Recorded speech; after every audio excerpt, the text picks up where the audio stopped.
Hi అండి, welcome back to my channel Sameera's life.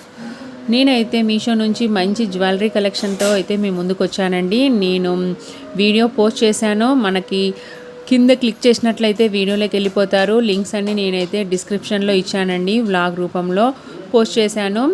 మంచి collection అండి, బడ్జెట్ ఫ్రెండ్లీ కూడా, పిల్లలకైనా పెద్దలకైనా అందరికీ నచ్చే ఐటమ్స్ అయితే తెప్పించానండి. అన్నది కూడా నేనైతే నెక్స్ట్ షార్ట్స్ లాగా తీస్తాను, చూసేయండి. బటర్ఫ్లై అండి, ఈ పల్స్ వచ్చేసింది ముత్యం లాంటిది, మనకి చెవికి ఉంటుంది. ఇది చెవి వెనకాల నుంచి మళ్ళీ ఇలా మనకి సైడ్ కమ్ ఉంటుంది కదా, అక్కడ ఈ బటర్ఫ్లై సెట్ అవుతుంది అన్నమాట. బాగా ఉందండి, పెట్టుకుంటే అసలు మంచి స్టైలిష్గా కనిపించింది అన్నమాట. నేను అనుకుంటున్నాను. నచ్చినట్లయితే వీడియోని లైక్ చేయండి, ఫస్ట్గా చూస్తున్నట్లయితే సబ్స్క్రైబ్ చేసుకోండి. యూస్ఫుల్ అనిపిస్తే మీ ఫ్రెండ్స్కి రిలేటివ్స్కి షేర్ చేయండి. ఇలాంటి మరిన్ని వీడియోస్తో మళ్ళీ కలుద్దాం. Thank you for watching this video. Bye అండి, బాయ్ బాయ్.